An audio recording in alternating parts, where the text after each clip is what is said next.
Greetings, kindred, and a happy new moon to you all.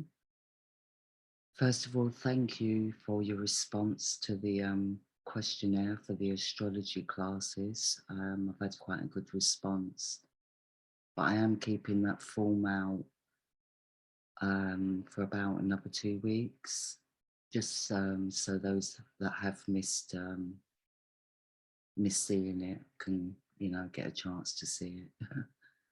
But I've had a really good response, so thank you to those of you that have filled it in. And also the 6-month transit report. I call it 6 months, but it's actually for the rest of this year going into January. So it's a little bit more than 6 months.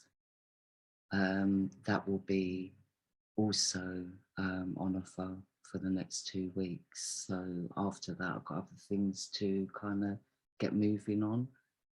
So yeah, those two, the form and the transit report, is still up and running for another 2 weeks.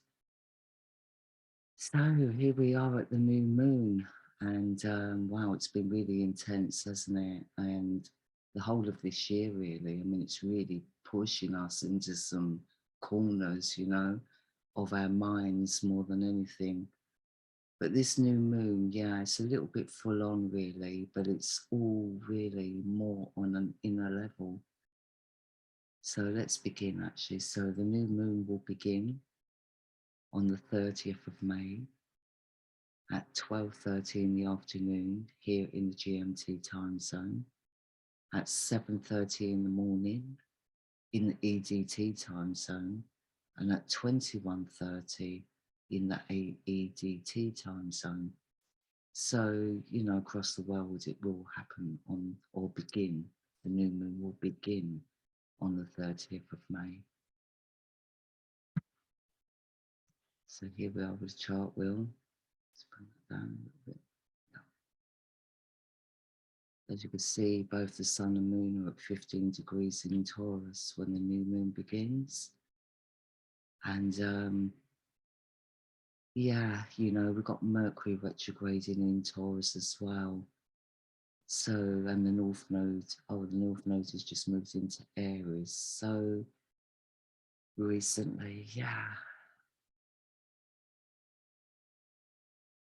See, the moon in Taurus, it's really all about our financial security, or what we're familiar with, we're more comfortable with what we're familiar with.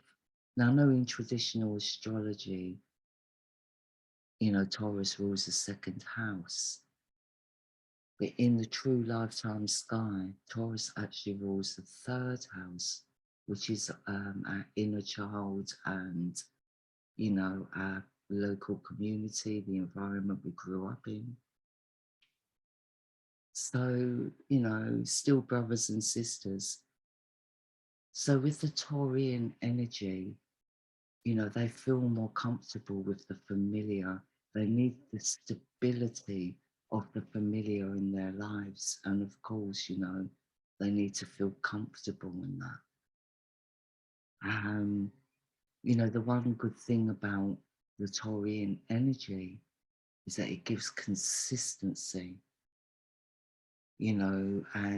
but when it comes to what is unseen, it's like they need to see it to believe it, and there's a lot of hidden stuff going on in this chart right now.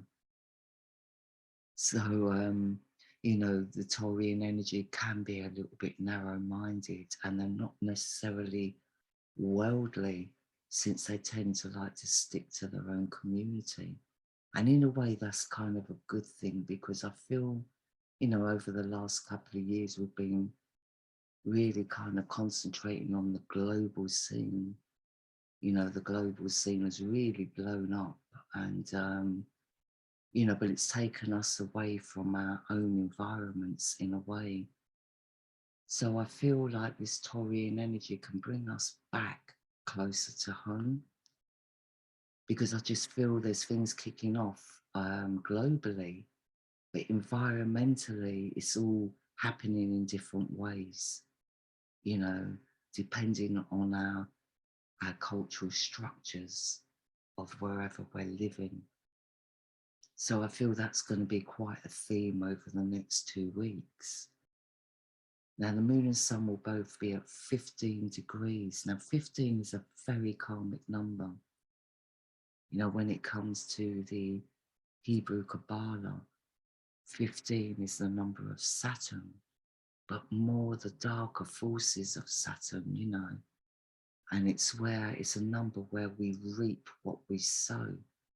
And Taurus is all about reaping, you know, but he does put in the work to get what he gets out. So, you know, out of all the earth signs, Taurians are more kind of, you know, they attract material success more easily than Capricorn or Virgo. And, you know, they can get the recognition for their hard work and their consistency. So in a way, you know, this can be really good. But from what I'm seeing elsewhere, it's like we're doubting that. We're doubting that all that goodness and the solutions that are available are out there. But like I said, Taurus only believes what he sees. And there's still stuff that's unseen at the moment.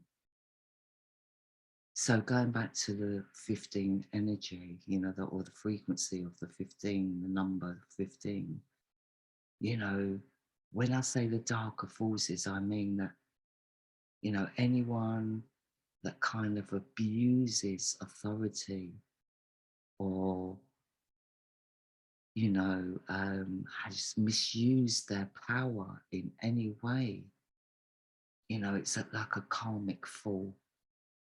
So it's like it rebounds back. So this isn't necessarily about the good that we've put in.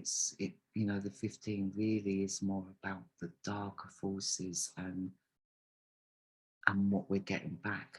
And sometimes that can be like a reflection of ourselves, because we've got Mercury retrograding in Taurus. So it could be us berating ourselves, which we need to be aware of. And if that's the case, we shouldn't really do that.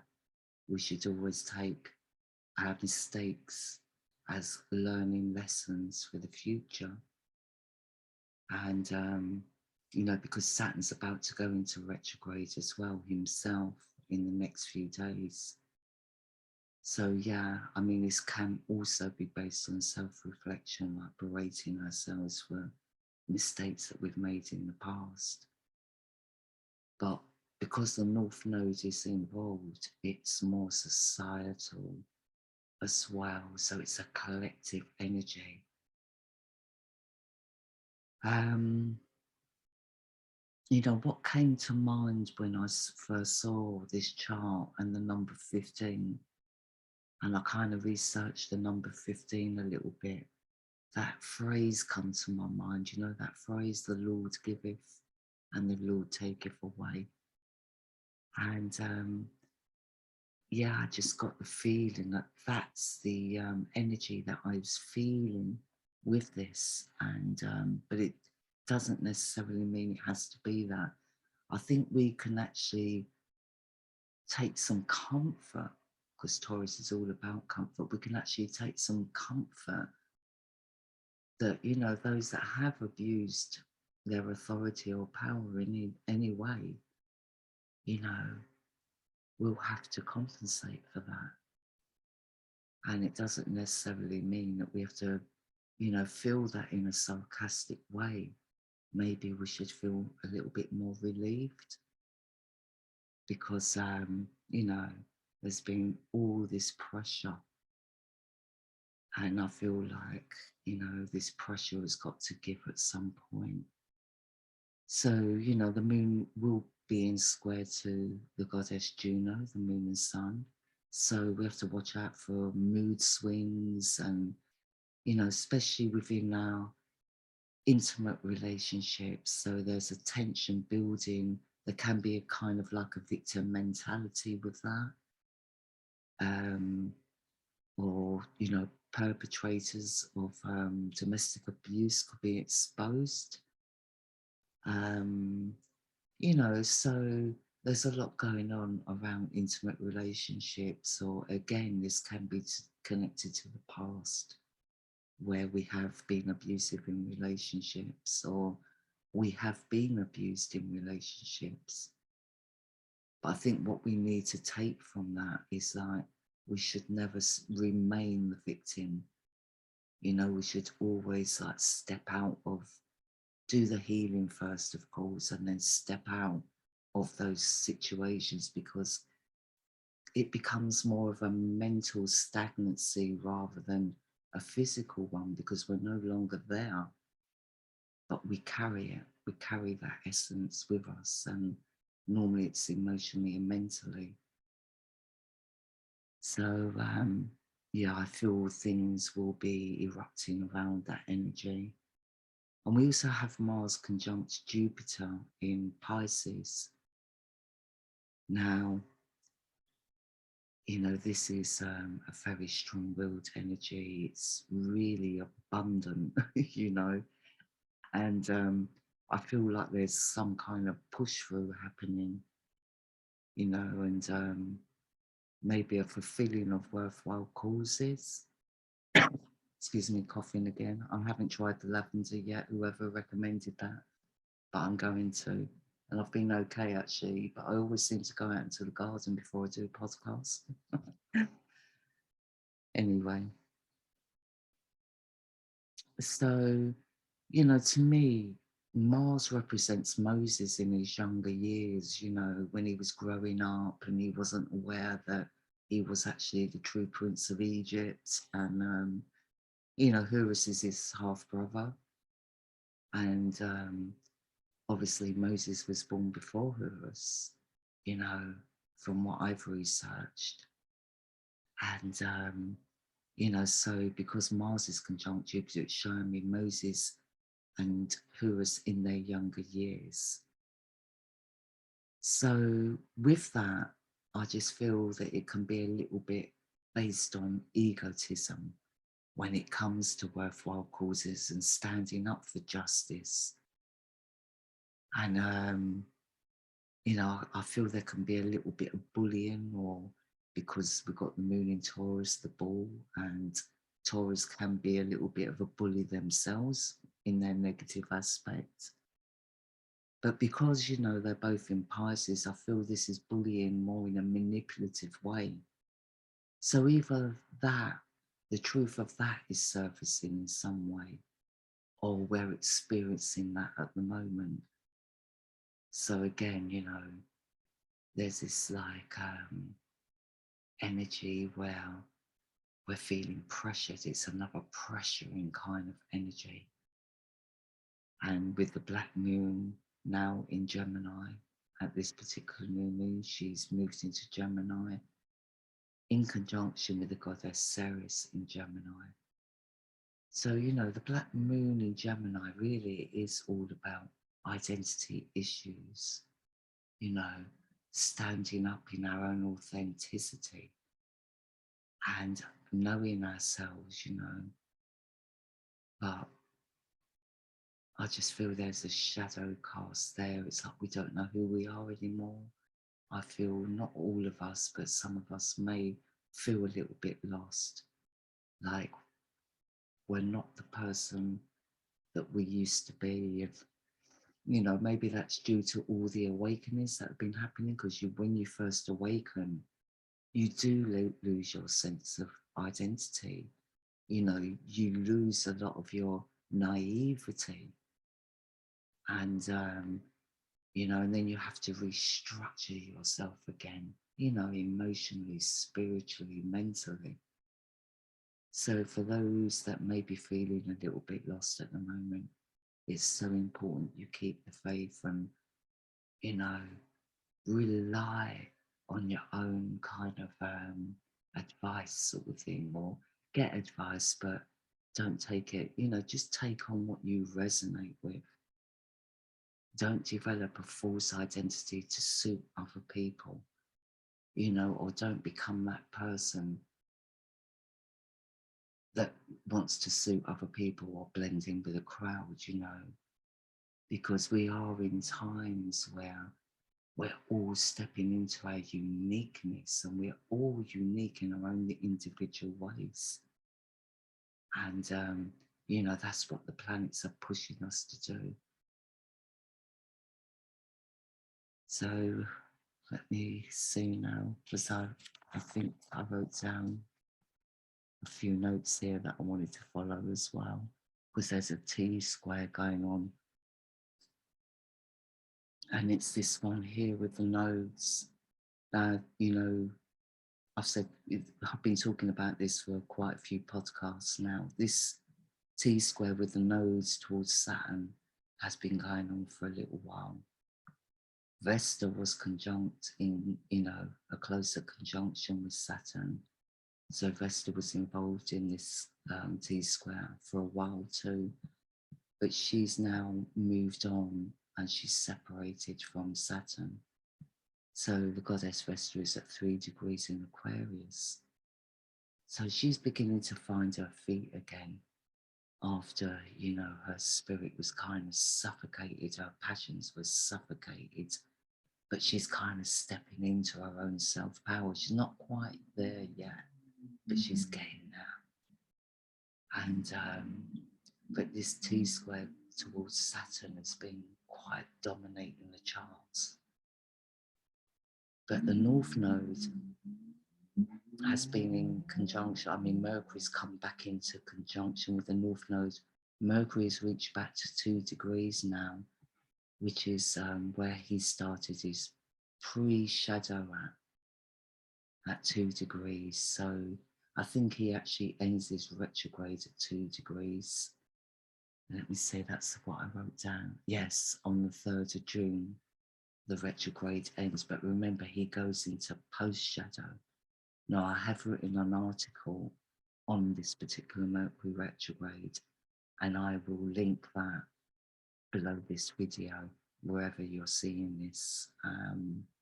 So it may be on my website or it may be on YouTube in the description box. And by the way, for all those that reach out and ask how you could find out more about the True Lifetime Sky System, all my details are in the description box below if you're on YouTube. So yeah, just look in the description box and you'll have all my information there. So I will link that article again together with the forms. And yeah, we're gonna, when Mercury enters into post-shadow, we are going to be coming into some very interesting times. And this chart is actually showing me that this new moon is kind of like the kickstart to that. And we'll get into that in a little while. But first of all, I want to talk about this T square, because we've also got Uranus and the goddess Pallas kind of entwined in this T square, moving closer to the T square. So I said the goddess Pallas won't come into an exact conjunction with Uranus for, a little while, but there is still a conjunction going on. So, this T square is, it's very limited when it comes to our mentality. It's like, with Saturn about to go into retrograde, he's not at the moment, he's still moving forward at 25 degrees.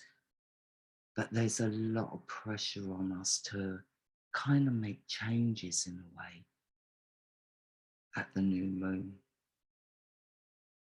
And I will show you the Saturn retrograde chart after this, because I'm not going to get into the whole detail of this T square at the moment, only to say, that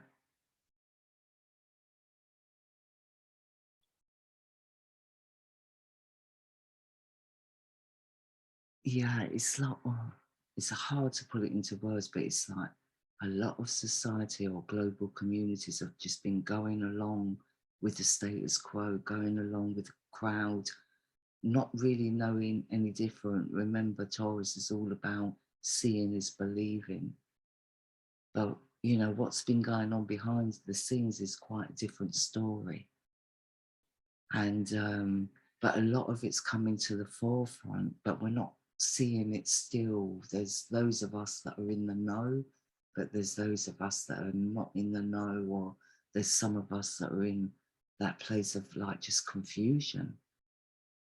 And, you know, there has been a lot of pressure on authority, on our systems. There's been a lot of pressure financially on our systems. There's been a lot of pressure on our creativity, you know, because of everything that's going on in the world. It can create a block on our creativity, or our passions, or feeling motivated, you know, about doing anything, because everything just seems so bleak at the moment.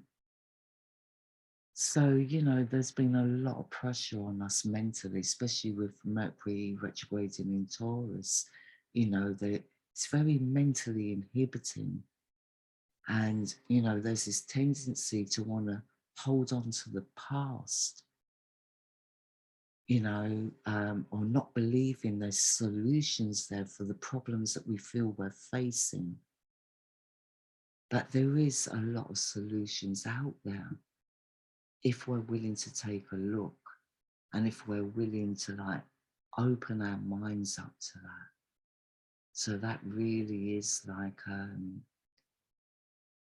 you know, something we can only develop within ourselves as individuals, like expanding and opening our mind and just being receptive to truth and honesty, or, you know, finding meditations or deep breathing techniques, you know, anything to calm us down mentally, emotionally, and spiritually. Because the energies have not been erratic so much, but very intense and dense, you know. So our heads were a little bit all over the place at the lunar eclipse. You know, I do remember saying our heads were going to be a little bit all over the place, and at, you know, the solar eclipse. So, you know, there's been a lot going on around the head, a lot of buzzing in the ears, a lot of where we just cannot get it together, get focused, or even feel motivated. But that's all kind of coming to an end, or we feel like we've been running on the spot. We haven't really been getting progress, you know. And I feel many of us are kind of feeling a little bit exhausted, either mentally or emotionally. We can be feeling quite exhausted at this new moon. And, you know, but it is just really a stage that we're going through. Because I do remember in my Mercury retrograde article, as Mercury goes into post shadow, things will become a lot more clearer. So I feel this new moon is a trigger, because like, as the new moon begins, the Mercury retrograde will go into post shadow, which is actually more beneficial. This is the more beneficial phase for Mercury retrograde in Taurus. And then we've got Saturn going into retrograde on the 4th of June. So Mercury retrograde comes to an end on the 3rd of June and goes into post shadow. And Saturn retrograde will begin on June 4th here in the UK. I haven't written down the time. I think it's on here actually. Let's just have a look. Yes, so Saturn starts his retrograde late evening here in the UK at 22:36. So in Australia, obviously, it's going to be on the 5th of June. And in America, it's going to be on the 4th of June.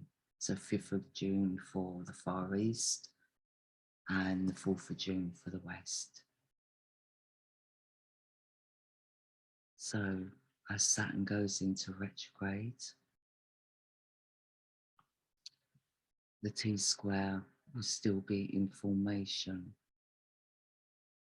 So, you know, when Saturn goes into retrograde in Capricorn, he's going back to the past. Now he's going back to the past to find out what worked for him and what didn't work for him. But at the same time, he can get stuck in the past, get stuck in the good times of what once was. So there can be issues around letting go, you know, and what I really feel, what I'm seeing here, because, you know, Uranus and the goddess Pallas has joined forces in this like T-square, you know, there can be kind of sudden revelations coming out. And because like at the new moon, I was saying, you know, with the number 15 about reaping what we sow, and it's more about the darker forces and the abuse of power or the abuse of authority. I feel like there's some reveals coming out, or definitely some realizations.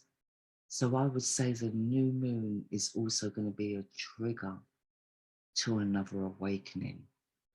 And also, you know, what emphasizes that is the fact that we've just had a lunar and a solar eclipse, which, you know, the lunar eclipse takes us way down into like the womb, you know, into the unconscious. And the solar eclipse is, you know, about the conscience, you know, but taking us out of the consciousness to bring us back in with like a new energy, a new way of seeing things. So I just feel that, you know, as Mercury goes into post shadow, Saturn goes into retrograde, we're going back over old ground and we're coming to some form of enlightenment.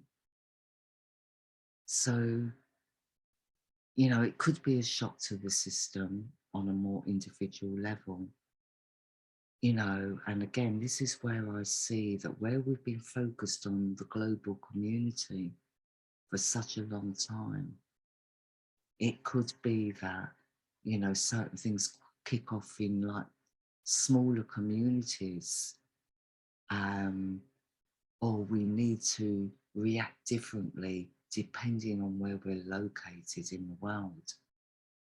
So, yeah, I just feel that, you know, there is like sudden overturns in traditional establishments, or there's this battle of wills going on where freedom and rebellion conflicts with, you know, traditional values and structures that are already in place. So, you know, we just need to watch out for that and see where that takes us.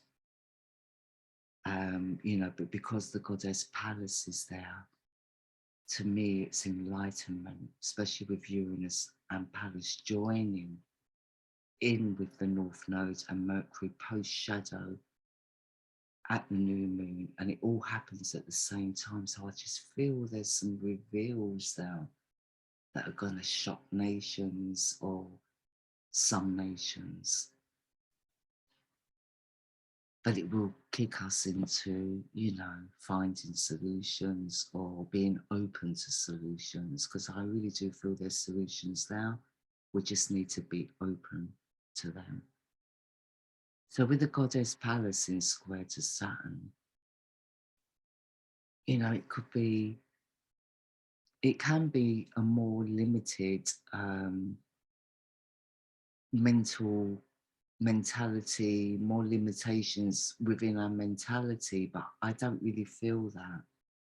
I feel because Taurus energy will fight for his material security, you know, but I just feel that this goddess Pallas square Saturn,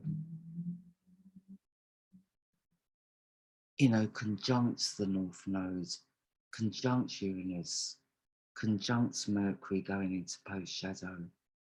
I just feel like things are going to start to become clear. And it is all about resources and, you know, wanting to work with, or knowing that we need to work with other people in our communities. But it's very kind of like justice orientated as well. And, you know, Mars and Jupiter come into conjunction with Chiron in Pisces. So again, this is all about identity issues, childhood wounds around abandonment. You know, it can be identity issues when it comes to morals and principles. But there's also this concept of warrior, of the warrior energy. Now, you know, Mars and Jupiter will be conjunct at the new moon, but being in conjunction with Chiron as well, it really does show that some people are going to get into their spiritual leadership. You know, these are spiritual warriors that base their lives around spiritual truths and morals when it comes to justice. But again, you know, I do see Mars and Jupiter like in conjunction being Moses and Horus in their younger years before they matured and developed their spiritual values, although they were always there within them. You know, they didn't really get into the full practice of them, you know, when they matured later on. They was both kind of more materialistic in their younger years. So again, you know, it could be just ego. You know, we don't want to face up to things because we don't want our ego to suffer. Or we don't want to face that because like our ego won't allow us to. You know, so it's definitely an ego-based energy that I'm seeing here. And yeah, we'll just have to see how this all plays out. But I'm going to leave it there. I feel I've spoken enough and expressed myself enough. I've had to refer to notes here and there because like, my head's a little bit all over the place. And we'll see that the moon moves into Cancer as well on the day that Saturn goes into retrograde. So the moon is in quincunx to the goddess Juno. So again, it's like a self-defensiveness, you know, like a hibernation and isolation. I feel a lot of people are still feeling very isolated right now. It's like they can't shake off that period of isolation that we were in, or, you know, it's affected them in a way where they find it hard to get back out into the public arena, you know, finding it very difficult to have faith and trust again. And, you know, the moon will be at 15 degrees, funny enough. You know, but to me, Cancer and the moon being in Cancer, and the moon is the ruler of Cancer, I should say. You know, this is 15 is the darker energy. But I just feel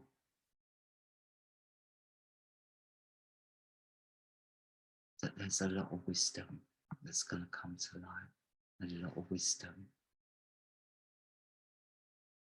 So, Kindred, I hope this all made sense to you.